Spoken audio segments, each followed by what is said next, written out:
Good morning. This is David Bennett, and this is Bitcoin And, a podcast where I try to find the edge effect between the worlds of Bitcoin, gaming, permaculture, podcasting, and education to gain a better understanding of all. Edge effect is a concept from ecology describing a greater diversity of life where the edges of two systems overlap. While species from either system can be found at the edge, it is important to note there are species in the overlap that exist in neither system, and that is what I seek to uncover. So join me in discovering the variety of things being created as Bitcoin rubs up against other systems.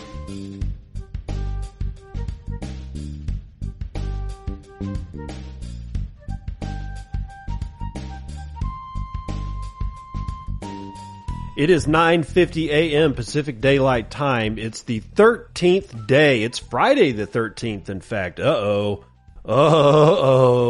2024. This is episode 953 of Bitcoin. And I finally was able to capture a full-length interview with Tomek from the Get Alby team. That's not going to come to you today.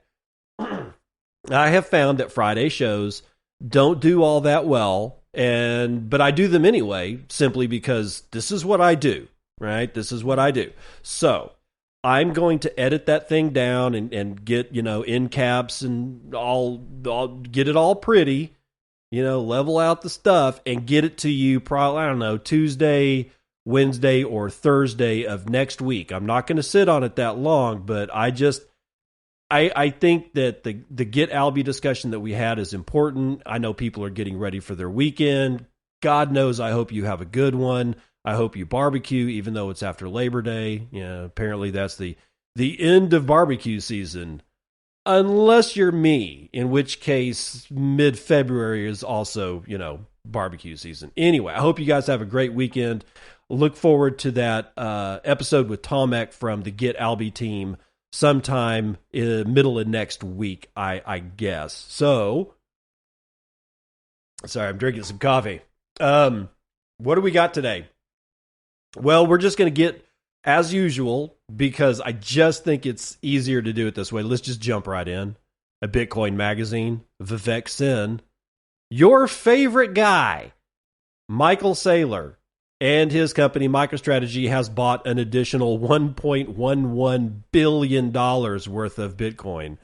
It's kind of a big buy. Dude. So Microstrategy announced it has purchased 18,300 Bitcoin for $1.1 billion, boosting its total holdings to 244,800 BTC that has been acquired for a total of $9.45 billion. The business intelligence firm, led by Michael Saylor, has been steadily accumulating Bitcoin for its corporate strategy since 2020.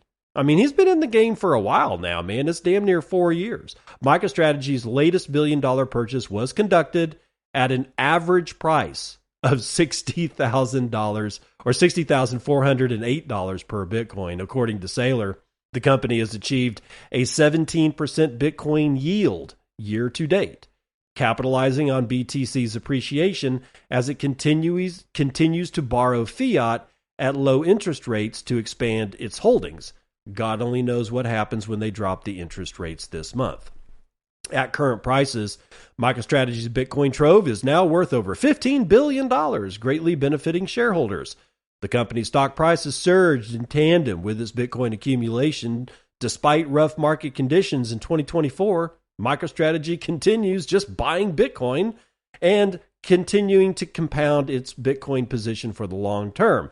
The firm treats Bitcoin as a superior treasury asset compared to cash that is subject to inflationary debasement. MicroStrategy is executing the biggest speculative attack on fiat currency in history by acquiring the hardest money for its treasury. Other public companies are following MicroStrategy's lead by adopting Bitcoin treasury policies and acquiring Bitcoin exposure on their balance sheets. However, MicroStrategy remains the largest corporate holder of Bitcoin in the world, and by harnessing underutilized capital to capture Bitcoin's upside, MicroStrategy has molded itself into an emerging Bitcoin development company that is powering the worldwide adoption of Bitcoin. There's two things about this article that I don't like. When Vivek Sen says that MicroStrategy is executing the biggest speculative attack on fiat currency in history, I have absolutely no numbers given in this article to back that up. Is it really the largest speculative attack on fiat currency in the history? Because he doesn't say the history of the United States. He doesn't say the history of the dollar. He just says the largest speculative attack on fiat currency. Well, fiat currencies has been around with us for years. There's several different kinds of fiat currencies. There's the British pound sterling. There's the US dollar. There's, I don't know, name your poison. It's all fiat at this point. Is this really the largest speculative attack on fiat currency in history over all countries, over all fiat currencies? I don't know the answer to that. I really don't. But I don't think that that statement is actually true. All I can think about is, who's that idiot, the global guy, Soros. George Soros did a speculative attack on fiat currencies himself, where he bought, I believe it was the British pound, and then somehow or another, he basically was able to tank the British pound and then go back into the United States dollar. That also was a form of speculative attack. And I get the feeling that that was a larger speculative attack on a fiat currency than MicroStrategy's buying of Bitcoin, although I can't be sure. The second is, where was it? The Bitcoin Development Company. I don't look at MicroStrategy as a Bitcoin development company. I have seen nothing about development in Bitcoin from MicroStrategy at all. Now, I'm not being a Michael Saylor MicroStrategy hater. I'm just saying that when you make these statements, are they actually true? What development has MicroStrategy done in Bitcoin? I don't see any grants for developers. I don't see any internal development. I've heard him talk about it, but I haven't seen anything actually released. Just by buying Bitcoin doesn't mean that you're developing on Bitcoin. It just means that you're buying Bitcoin. Whatever. Okay, let's move on to the SEC. They're expanding their Binance lawsuit, and now have said that AXS, FIL, and Atom shitcoins are now securities. Josh O'Sullivan, again, Cointelegraph. The United States Securities and Exchange Commission has expanded its lawsuit against crypto exchange Binance to broaden the scope of its claims. I'm pausing to note that there was also another news story that I'm not going to bring you today, but I just wanted to give you the headline of it. It essentially says that the United States government is pushing Nigeria to release the Binance executive. Yet at the same time, they're expanding their lawsuit against the very same company, Binance. You do the math. I can't. I have only 4 brain cells left. I'm not going to do that math. Anyway, continuing on, the SEC's updated legal filings now list an additional range of tokens as securities, including Axie Infinity's Axie Infinity Shards, Filecoin, Cosmos's Atom, the Sandbox's Sand, and Decentraland's Mana. So Decentraland just got thrown under the bus along with all the rest of these dudes. The development follows the continued pattern of the SEC's ongoing efforts to regulate or choke out the crypto industry and classify digital assets as securities. In the latest update to the SEC versus Binance lawsuit, the regulator has now accused Binance and its U.S. affiliate, BAM or BAM Trading, of facilitating the trade of tokens now considered unregistered securities. The SEC has alleged that the Binance platforms actively promote these tokens, newly deemed securities, to customers and highlight their potential investment returns. Quote, Binance and BAM Trading fill these markets with information, republishing and amplifying the issuer and promoter statements and activity promoting tokens as an investment, end quote. We've always known that Binance were shitcoiners. I mean, it's not like that was going to change. The SEC's amendment to the complaint also reiterates its position that Binance operated illegally as an unregistered exchange, broker-dealer, and clearing agency. The regulator stated that, at all relevant times, Binance, quote, used means and instrumentalities of interstate commerce, to engage in the business of effecting transactions in securities for the account of others, end quote. In the claims, the SEC has stated that Binance failed to provide appropriate disclosures regarding the risk and legality of the token trading on its international and U.S. platforms. Amid the ongoing lawsuit with Kraken, the SEC has come under scrutiny after admitting that crypto asset security is a made-up term, as highlighted by Stuart Aldertoy, Chief Legal Officer at Ripple. Alderati, sorry, not Aldertoy. It doesn't matter. Alderati mocked the regulatory entity for its twisted pretzel of contradictions, prompted by footnote 6 of the amended complaint against Binance, stating that the regulator regulates or regrets any confusion that it may have invited. Paul Grewal, Chief Legal Officer at Coinbase, highlighted the regulator's claim that XRP itself is a security in 2020 in the Ripple et al. Lawsuit, and then asked the SEC why mislead the court. Who knows what the hell is going on with that last part of this particular story? It's all confusing. The only thing that we really have a takeaway on is that they're going to continue to list the shitcoins as securities. And I've always said the following: all the shitcoins are good for Bitcoin for one reason and one reason only. They don't expand it. They don't expand its reach. They don't expand Bitcoin's functionality. They don't really add anything new under the sun. They are strictly designed to take your money. All right. So in so doing, they're good for Bitcoin because they become what's called a blade of armor. If you don't know what a blade of armor is, it's spelled with an A, not an O. That was when I was searching for it, I never could find a blade of armor, and there's a reason, because it's a blade of armor. It's armor that explodes upon impact of a projectile. So what happens is a tank that has a blade of armor on it gets hit by, say, a Tomahawk cruise missile. The idea is that at the point of contact, the blade of armor explodes outwards. And by doing so, it counteracts the wave force of the explosion of the Tomahawk missile. I'm not sure if a blade of armor will stop a Tomahawk, but let's say an RPG, a rocket-propelled grenade. Let's take it down a few notches. So the rocket-propelled grenade hits the side of the tank. The blade of armor explodes in the opposite direction, 180 degrees in the opposite direction, right? If you think of it as waveforms, as the explosive force, as energy waveforms, like sine waves, like 40 hertz, 40 kilohertz, 100 hertz, think of noise canceling headphones, right? If your headphones pick up a noise pattern in the background, what it does is it samples that, and then it takes that waveform out of phase and then puts it back into your headphones. And the theory, and it's not just a theory, this shit actually works, is that if you have two exact waveforms that are exactly 180 degrees out of phase with each other, they cancel each other out to almost 0 decibels. This is the same thing. I think shitcoins have been and will continue to be for quite a while a blade of armor for Bitcoin.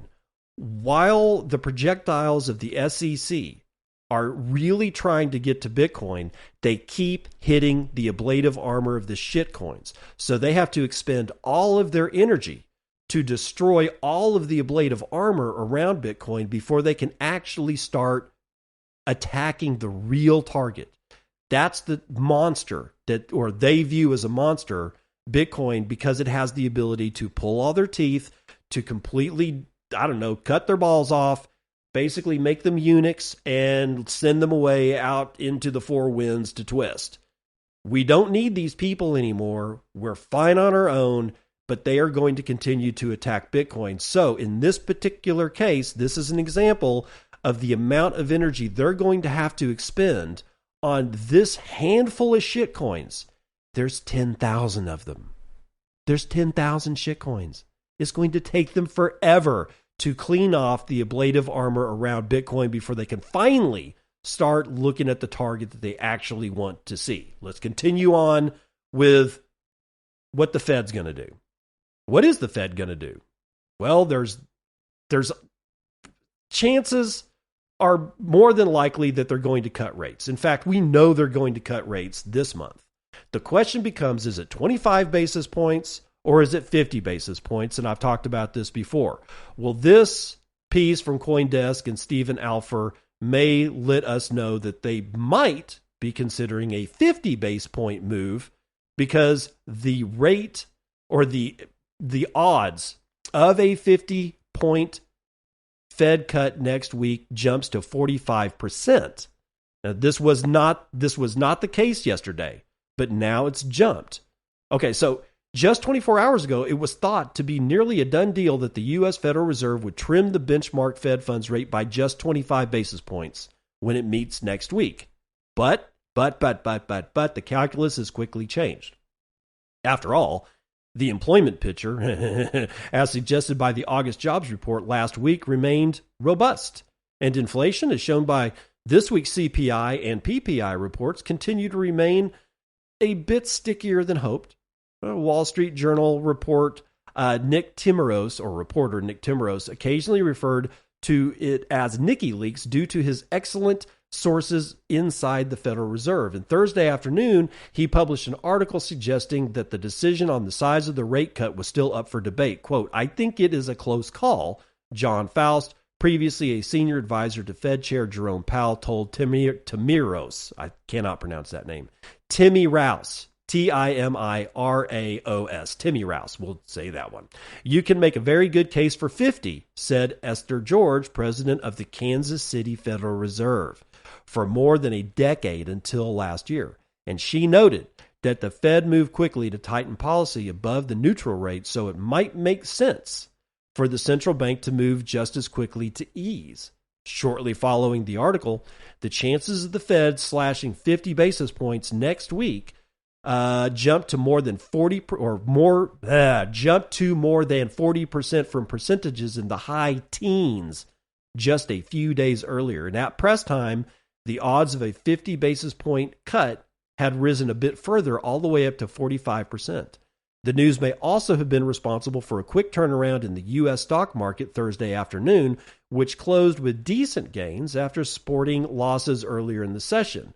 Bitcoin, too, rose to about its highest in more than a week, 58K.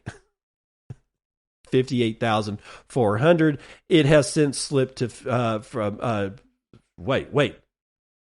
Okay, they've got a really bad sentence. I'm going to read it just so you know. The editing at CoinDesk, please, people, check this shit out. Bitcoin rose to about its highest in more than a week to 58,400. It's since slipped. Oh, okay. This is my mistake. 58,400. Now it's back down to 57,800, but there's a big green dildo. We'll talk about that later.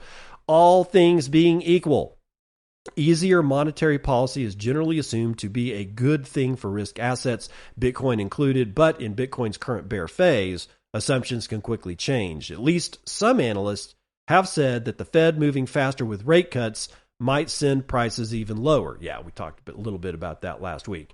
For some reason, there are a lot of people that the reason that the 50 basis point rate cut was at 12% chances like a couple of days ago was because there's a sentiment that if the Fed cuts rates too fast, that it's going to have the opposite effect of what we think. That cheaper money will make riskier assets more palatable, more desirable. Instead, some of these people are saying, well, not so fast. Here's another raft of things that you should think about when it comes to a high rate cut, like 50 basis points rather than 25, that it might actually signal that they are in emergency mode and that was signaling something, a deeper problem in the markets in general. And we all know that there's deeper problems in the market. My God almighty, we've known this shit for a decade minimum. And people that are way smarter than me knew this shit was coming down the pipe 40 years ago. Just saying. So there's a chance that we may get 50 basis point cut. What will Bitcoin do? Hell, I don't know. I'm not even going to speculate. But this one's interesting. And this is out of Decrypt, written by Andrew Thorvalis. The United States dollar is taking over the world thanks to stablecoins, according to a report. This is something that I've been thinking about. It seems to me that stablecoins somehow or another, how to say this without sounding like a goddamn shitcoiner, and I don't really know. I'm not going to say that stablecoins are good. I don't use them. I don't see a reason I need to use them. I'm not a trader. And when stablecoins first came out, and if you don't know what a stablecoin is, it's just a shit token that's pegged somehow to some fiat currency. In most cases, stablecoins are always pegged to the dollar. I'm sure that one exists that's pegged to I don't know, the British pound sterling. No one gives a shit. All right. We only care about the stablecoins that are pegged to the United States dollar. That made trading shitcoins easier, right? Because you could just go into a stable coin. You didn't have to go into the US dollar. You didn't have to worry about bank accounts. You didn't have to worry about doing all these transaction fees. You could just keep your stable coin after you sold your Doge or whatever on an exchange as US dollar equivalents, and then go do your degeneracy without actually having to take your money out or keep it in actual dollars. That's where it started. But now it's morphed. And why did it morph? Because Tether started buying United States Treasury bonds like they were candy and like they were 4 years old. Because we all know 4-year-olds love to just destroy their pancreas for whatever reasons. Be that as it may. We've got a situation now where stablecoins are now so well accepted to the point that even the United States government is probably loath to do anything about Tether and what's the other one? USDC. Circle has a stablecoin too. Specifically, when we talk about Tether, it's because the sheer amount of United States debt in the form of United States Treasury bills or bonds or whatever you want to call it, like the 30-year bond, the 10-year, the 5-year, all that shit. They've bought so much that they might as well be a sovereign country. That's how much U.S. debt they've bought. They're like a buyer of last resort. All right? So that's the premise of what we're about to read. Let's get into it. Stablecoins are boosting U.S. dollar dominance around the world in countries that otherwise have no access to the currency. According to a new report sponsored by Visa. Yeah, Visa credit cards. Authored by Castle Island Ventures and Brevin Howard Digital, the report outlined how stablecoin adoption is rising irrespective of crypto market cycles and gaining adoption as a monetary instrument for reasons unrelated to digital asset trading and speculation. For example, data from Visa and Allium Labs show that stablecoin volumes reached $461 billion in August alone.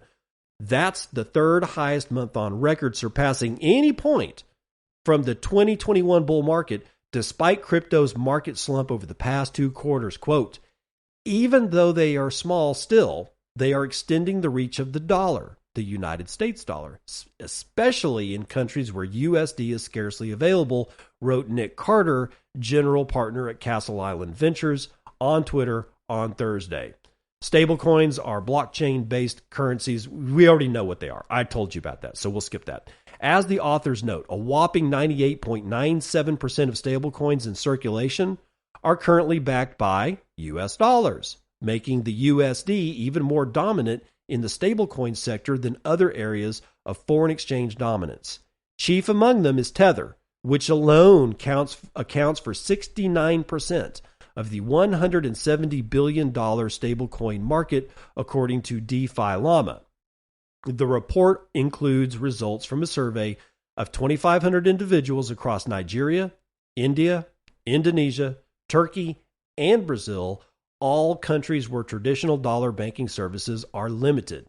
And they found that 69% of crypto users surveyed had converted their local currency to stablecoins. Carter said they believe these conversions represent net flows into dollars rather than a mere substitution of dollar balance sheets from one dollar instrument to another. And furthermore, 39% of respondents had used stablecoins to pay for a good or a service, and 39% had used stables to send money to relatives in another country. And overall, 72% said they expected to increase their use of stablecoins in the future. Quote, stablecoins are preferred to United States dollar banking due to yield, efficiency, and lower likelihood of government interference, the report added. Among the 5 countries, stablecoins were easily the most popular in Nigeria, where 75% of the respondents said that they had a very favorable opinion of the tokens. Quote, crypto dollarization events are likely to happen. We believe one such event is actively occurring in Nigeria right now, despite government hostility, Carter wrote. Quote, end users want digital dollar instruments and currency substitution will happen regardless. All right, so first of all, I need to ask everybody listening that hates stablecoins because they just think that they're nothing but a shitcoin to just hold on for a sec. All right, hold on for a sec because there's something happening here that I think we need to be really aware of, and we're not going to be able to really get the impact of this if we just look through the lenses of I hate you. Okay? It doesn't mean that you have to stop hating them. I'm just asking you to suspend your hate for just a second. Because we've got this thing called the dollar milkshake theory. And the theory goes like this. All fiat currencies will collapse against the dollar until the dollar itself is the only real fiat currency in the world, therefore making it or holding its position and even bolstering its position as the world's reserve currency. Except this report and it's not that I automatically believe the report. It's not that I automatically believe everything Nick Carter says. It's just if we look at what this report is saying, it's telling us that stable coins themselves are indeed facilitating the dollar milkshake theory. I believe that the stable coins are actually speeding up the inevitable dollar milkshake theory. That's what I really believe. I think that, let's say that stable coins never had existed. And let's go further and say that only Bitcoin ever occurred and nobody really got into trying to rip everybody off of their money and destroy their families by offering them Doge. Okay? Let's say that. There's only Bitcoin and the fiat currencies. The dollar milkshake theory would have happened anyway, because the dollar milkshake theory for Bitcoin, for Bitcoiners like me anyway, goes like this. All fiat currencies collapse into the dollar, and the dollar either collapses into Bitcoin directly, or Bitcoin ends up being the backing currency or the backing asset for the currency that is the US dollar that is now, after the milkshake theory plays out, the only fiat currency that all countries use. It becomes the worldwide global currency, not just the global reserve currency, but the global utilized currency. That you would be in Turkey and people would be paying in dollars. You would be in China and people would be paying in dollars. That's a stretch, I know, but just hear me out. It would have happened anyway. It would have taken a lot longer. That's what I'm saying. But somehow, that's one of the reasons why I'm kind of suspending my hatred towards stablecoins. I'm not going to use them. I don't suggest anybody actually do. But if you're not watching what's going on with stablecoins, if you're looking at altcoins possibly being the barrier to widespread Bitcoin adoption, you might want to we need to stop looking at altcoins. The SEC, let's let them look at altcoins. We need to be keeping our attention on what the hell's going on with BUSD, Tether, DAI, USDC, all of this shit, because now what's going to happen, I always said altcoins is like what Jesus said. Altcoins will always be with you. And so will the poor because of the altcoins. But now this is becoming a thing. And most people will go, dude, I knew it was a thing 3 years ago. Okay, fine. You beat me to the punch. But it's very clear to me now that stable coins is probably an enemy of Bitcoin. I don't exactly know how this is going to play out, but this is important. We should not be closing our eyes to what the hell's going on with stable coins. So here's my recommendation. Stop looking at altcoins. Stop putting any energy at all into, wondering why the hell somebody would buy Doge. We need to start wondering why the hell somebody would buy BUSD, Tether, USDC, DAI, all the rest of this crap. The Coinbase has got one. I mean, it's fucking ridiculous, right? So I'm reserving. The reason that I don't want to go full out hating stablecoins right now is because, is it possible? Here's my question. Is it possible that somehow or another the dollar milkshake theory is sped up 10, 100x by stablecoins? The stablecoins themselves sort of start replacing the United States dollar, but it will still have the name, the USD, the United States dollar. There will still be the same regulatory bullshit that controls all this crap that we have with the SEC, the Federal Reserve. All those guys are still in place in this thought experiment, or this thought question experiment, if you will. And somehow Bitcoin still ends up being the backing asset. I don't know, but this is something that I kind of didn't expect. I had kind of thought maybe like last year, I'm like, this stablecoin thing is getting a little out of hand. It's getting a little bit bigger, but now what I see is a couple of possible paths the fog is starting to lift, and I'm starting to see these couple of different paths very, very clearly. One is okay. It is definitely better than the other one. The other one, we've got problems. We've got some serious problems. I still will always hold true to the following. Just buy Bitcoin, hold Bitcoin. Because these stable coins, like let's just take Tethers, be the last thing I say about it. What is it backed by? These coins are backed by debt. They're not backed by gold. They're not backed by silver. They're not backed by anything other than debt, and specifically United States debt. This is not good debt. This is toxic debt. And that toxicity is now plunged into Tether and USDC and DAI and BUSD and Coinbase's stablecoin. They carry that toxicity of the United States debt everywhere they go. My conclusion is the only safe way out of this is if all stablecoins are backed by actual Bitcoin.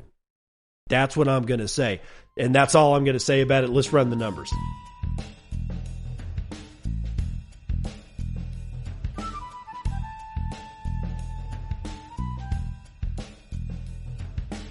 CNBC, futures and commodities. But before we do it, there's a couple of headlines. I'm just going to read the headlines. Harris's rise in the polls has sparked a wave of wealth transfers to children.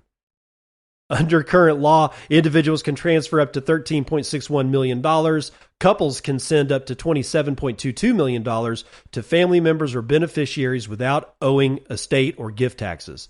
Somebody please tell me why, instead of maybe not voting for this woman, that they just instead decide, okay, well, we'll vote for her anyway, but she's obviously terrible, so we're going to send our money to our kids now before she takes all our money away from us. Somebody please tell me the logic behind this structure. I don't get it. How about this? How about you don't vote for her? If you don't want to lose your money, maybe not vote for her. I don't get it. I don't get it. Anyway, so oil down a quarter of a point to 68.78. Brent North Sea down 25 points to 71.79. Natural gas down, 1.87%. And gasoline is up 0.65 to 194 a gallon. Shiny Metal Rock's doing very, very, very, very, very well today. Gold is up 1 1/4. Silver is up 3 1/3. Platinum is up 2 1/4. Copper is up 3/4. And palladium is up just over 2 points. Ag mixed. We'll just call it mixed. Biggest winner is coffee, 3.87% to the upside. Biggest loser today, who is it? It's going to be sugar, 0.68% to the downside. Live cattle up 0.1%. Lean hogs down a quarter. Feeder cattle moving sideways. The Dow is up almost a point. S&P is up 2/3. NASDAQ is up 0.5 point, and the S&P Mini is up 1.72%. Yay. And Bitcoin is up today. We've got a pretty good sized green dildo going on. I don't know why. Maybe it's that 50 basis point move. Who knows? $59,590 per Bitcoin gives us $1.18 trillion of market cap. That will enable us to purchase 23 ounces of shiny metal rocks with our 1 Bitcoin, of which there are 19,753,446.12 of, and average fees per block have dropped to 0.05 BTC on average on a per block basis. Whoop-de-doo. Well, there's 114 blocks carrying 220,000 unconfirmed transactions waiting to clear at high priority rates of, get this, 9 Satoshis per VByte. Low priorities going to get you in at 5 Satoshis per VByte. Hash rate looks like it is sitting at 620. Ooh, we had a big old drop in hash rate. 624 exahashes per second. I'm just seeing this massive dip in hash rate. Hold on, I want to go check it. On September 11th, hash rate fell to 493 exahashes per second. That is a massive drop. I wonder why. Was it the difficulty adjustment? I don't know. I don't know. I'm not going to conjecture on it. All right, so there you go. There's that. Now, before we do the boostograms, I want to say a few words about Podcasting 2.0. If you are not using a Podcasting 2.0 app, then you're missing out. And people have often asked me, well, you say that, but what apps are there? Okay, here are the podcasting apps that offer boostograms and streaming of Satoshis. Okay, now I'm finding this on podcastindex.org, and I went to their apps. There's a little button at the very top of podcastindex.org. It says apps. That will take you to where all of your nice stuff is if you want to find a good podcasting app for Podcasting 2.0. True fans, there's Podverse, Podcast Guru. My favorite, which kind of got broken a little bit from yesterday's update, but I'm sure they'll fix it, Fountain App. There's PeerTube. There's LN Beats. There's CurioCaster. There's Cast-O-Matic. There's Podstation. Hell, it's a browser extension. And then there's Breeze. So those particular ones, there's some of them are for just for desktop. Some of them are for mobile. All right. If I want to go, let's see if I can go over to mobile. Let's see what's on Android. On Android that has boostograms and sat streaming, you can get TrueFans, Podverse, Podcast Guru, Fountain, and Breeze. If you want iOS, there's TrueFans, Podverse, Podcast Guru, Fountain, and Breeze. So those 5 apps are mobile podcasting apps that are fully Podcast 2.0 enabled, and they work both on iOS and Android. There is no excuse for you guys who are not using Podcasting 2.0. There's no excuse. There's 5. They work on both Android and iOS. Clearly, they're mobile. What's holding you back? If we don't start doing this now, the faster we can get this done, the faster we can starve the legacy beast that is everything, whether it's social media, podcasting, YouTube, you name it, and move it over into our world. If we're not going to gut up, get a spine, and go down to Walmart and buy a ball sack, they have them on sale, then we're going to always continuously be slaves inside the walled garden. This is your chance. True fans, Podverse, Podcast Guru, Fountain, Breeze. And it's by Fountain app that I was able to get Golf Winch's 6,777 sats. Says, thank you for the show. I love it. Your passion is infectious. Please donate to this gentleman. He deserves it. I think I do too. Thank you, Golf Winch. I appreciate it. Joey DD with 3333, a palindrome boost and a row of threes. Bitcoin Rocks yard signs will also be available in Canada if an election is triggered. Stickers and business kits are still free for the asking. All right, so there you go. Dubrovko with 2,329 sats says, in the winter, what happens in the desert at night? The ambient temperature drops like a rock. So if you have micro turbines in the desert and can open up the conduit to their heat after the sun sets and the temperature drops, it can lend itself and much more efficient, vigorous sources of energy. Now, do that in an American desert like the United States Southwest or Mexico and the Sahara. You have two energy sources that can power miners and AI farms for maybe 18 hours of the day and night. As I said before, the sun never sets, the wind never stops blowing, and the methane never stops burning in the Bitcoin network. Dubrovko with another 2330 says, I'm mixed on the terrible Altman. 1, suck it, Trebek. Eat Singaporean dick. 2, it is more profitable to sell shovels, water, whiskey, and steak, or gruel, than it is to pan for and dig for gold. Good on him.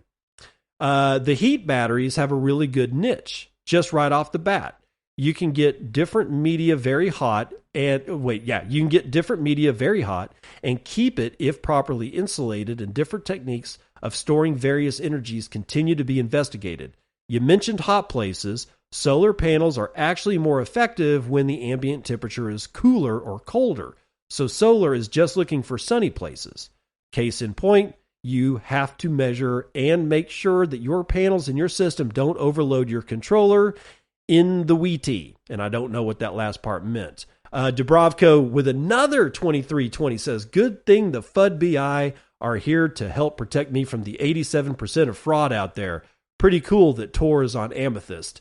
Dubrovko with another 2310. Dude, you are boosting the shit out of me today, man. Boost for leaving Lost Twitter. I like that title. That was a good title. Slow with 2100 says Bitcoin rocks. I'm in. Pies to Pleb with 420 says thank you, sir. No, thank you. Matt FRL with 100 says thank you, sir. No, thank you. And that's the weather report.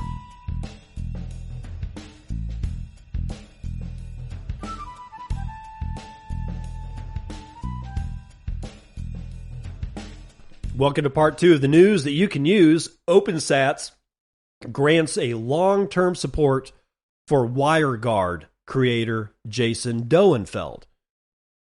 OpenSats is proud to provide long-term support for Jason Doenfeld, a pivotal figure in developing essential cryptographic and networking tools, announced the nonprofit. He is the creator of WireGuard, a secure VPN protocol and primary author of the Linux kernel's RNG. WireGuard secures node and data center communications, while the Linux RNG generates cryptographic keys essential for Bitcoin security. With this grant, he will continue developing and maintaining WireGuard across platforms, enhance the Linux kernel RNG for cryptographic robustness, advance other cryptography-related components within the Linux kernel, and potentially update tools like cgit and pass. All right, so Bitcoin's name was mentioned once, but I want to make sure that we understand that Jason Doenfeld does not really work on Bitcoin. He doesn't really work on Lightning. He doesn't work on eCash or Fedimints, and he certainly doesn't work on Nostr. So why is OpenSats granting somebody that's completely outside the realm of Bitcoin and Lightning and eCash and nostr, why are they doing it? Because I believe that they see that it's going to take more people than just the people that are inside this realm of Bitcoin and Lightning and eCash and blah, blah, blah, blah, blah, blah, blah, to get this shit done. So what makes me happy is that the guys over at OpenSats have reached out beyond our bubble and are starting to give grants to people who don't directly work on Bitcoin. They're expanding their mission just a bit. The only thing that I would ask them to guard against is continued scope creep. You don't want that shit. I think that just the privacy aspects like Tor or this thing like WireGuard and VPNs, I honestly think that that should be the limit of the bubble, but I may be wrong. But what makes me happy, again, is that they are reaching outside of the Bitcoin bubble and granting people on the other side of that. Blue Wallet version 7.0.4, advanced mode unleashed. Blue Wallet has been around forever, and it is a Bitcoin and Lightning wallet built with React Native and Electrum. Blue Wallet version 7.0.4 is now available on iOS, Android, and Mac OS. This release makes advanced mode options available contextually on each screen top right options. It also adds learn more link for LND Hub in the Add Wallet section and includes a variety of bug fixes. And I won't get into what's new. I'm just going to scan it for just a second. Oh, they have fixed their broken LN URL pay via LN address. Thank God. This may actually make me want to open up my Blue Wallet again. So if you're a user of Blue Wallet, you might want to consider upgrading to 7.0.4. If you haven't ever used Blue Wallet, maybe look into it because it looks like they are getting their stuff together. And I say that only because I hadn't seen any development on Blue Wallet in quite a while. That may be my fault. Maybe I missed it. I don't know. But BitKit version 1.0.4 is also out. Transfer notifications and replace by fee is on by default and more. BitKit is a self-custodial Bitcoin wallet and a Lightning wallet with payable contacts. It's available both on Android and iOS, and this update brings notifications on transfer activity. It enables RBF and improved CPFP functionality, improves the transfer flow experience, and delivers a variety of bug fixes as well as improvements. So what's new? Transfer notifications, channel information, replaced by fee by default, transfer flow update, and React Native LDK update. And then they've got some UI enhancements, bug fixes, and some other things. It's actually a huge update. It's actually very, very large. And we got one more, LN Bits version 0.12.11. It fixes, refactors, UI improvements, and there's new funding sources as well. It is a free and open source Lightning wallet and accounts system. LN Bits has been released. Huge thanks to all the contributors. This is a biggie. A bunch of fixes and refactors, more developer tests, dependency updates, and some UI improvements, such as the lovely gradient option. Oh, nice. Ben Ark also released a tutorial for running LN Bits on Liquid via trustless bolts swaps on a Luna node server. It is a great option for merchants who don't want to run a node and don't want to use custodial services, said the developer. And this list is freaking massive. Holy shit. There's no way that I'm going to read this to you at all. But as always, all of the links of everything that I brought to you today will be in the show notes. I also do chapters. So if your Podcasting 2.0 app supports chapters, consider using those just so that we can support all the features in Podcasting 2.0. And the reason I wanted to make sure that I mentioned Podcasting 2.0 today is because this is how you can support me directly. If you want to support the show, If you think I'm bringing you any kind of value at all, donate to the show. I'm not asking for tips, right? I'm trying to stay away from, getting down the advertiser, rabbit hole simply because I don't really want meetings. I don't want to sit in a Zoom conference call having people say, when you said that sentence in our write-up, you just didn't deliver it as much as we thought. It's a daily show, motherfucker. I mean, it's like I do a show every week. They're not all going to be winners. Okay. So I'm just saying that if you want me to just be able to be me and not have somebody on my ass about how I didn't say a thing the right way or how I didn't include something or how I screwed something else up, then donate to the show. You can do that with Podcasting 2.0. You can do a boostagram. And if you do, please leave me a note. I will read it on the air. You can stream me Satoshis. On Fountain, I think the lower limit is 10. And 1% of that always goes to Podcast Index to support Adam Curry and Dave Jones and that outfit out there, because without Podcast Index, none of this shit works, right? And they are building their side of it so that if they both die in a fiery plane wreck over the Pacific Ocean, God forbid that happens, that Podcasting 2.0 will go on. Almost all podcast apps, no matter if they're 2.0 or not, look at Podcast Index so they can pull the RSS feed out of it. So it's a big deal. And they need support too. And they've got it set up to where 1% of Podcasting 2.0 stuff goes directly to them. And I'm not exactly sure how that works, but I know that I am always giving 1% of anything that you guys give me to support the show will go to support Podcast Index, because Podcast Index in return also supports my show. Adam Curry supports my show simply by having Podcast Index. Dave Jones supports my show simply by building Podcast Index. And the way I see this working is a circular, we call it a circular economy, but in this particular case, it's artists and creatives and podcasters trying to support each other. And by giving them that 1%, I'm supporting Podcast Index, which in turn supports me. When you guys support me by giving me boostergrams and donating to the show and streaming me Satoshis, by saying, I find that you have given me value today, so therefore I'm going to give you value back by donating to the show, either boostagram or streaming sats. That's the way that I'm going to support you. When you do that, you're supporting Podcast Index by proxy.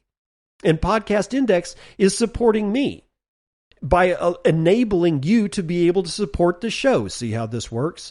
And if I can get more and more people to donate to this show, I will be able to donate more and more to other projects. So by donating to this show, you would be able to support those projects. And don't worry, I'm not going to support some idiot for president. I don't care about either of these dudes, right? I don't care about Kamala. I mean, it's like, I know that some people in this audience want me to care about Trump. I can't. It's probably a better choice than Kamala, but I'm not going to support anybody for president. That's not where my support is going to go. My support, I want to be able to send sats to OpenSats.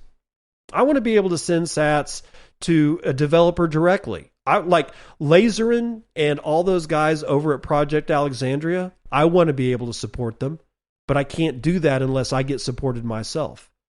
Podcast Index is in the same boat. They want to support my show, but they can't do that unless I'm able to support them, and I can't do that unless you guys support me.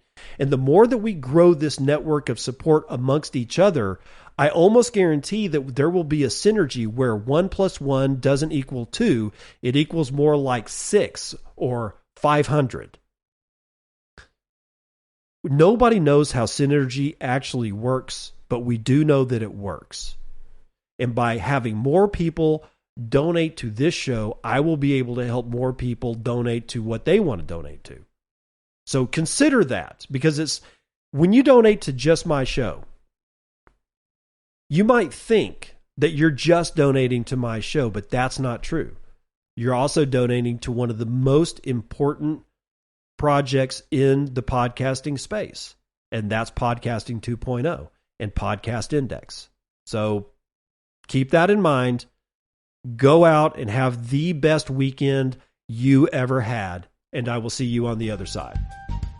This has been Bitcoin and I'm your host, David Bennett. I hope you enjoyed today's episode and hope to see you again real soon. Have a great day.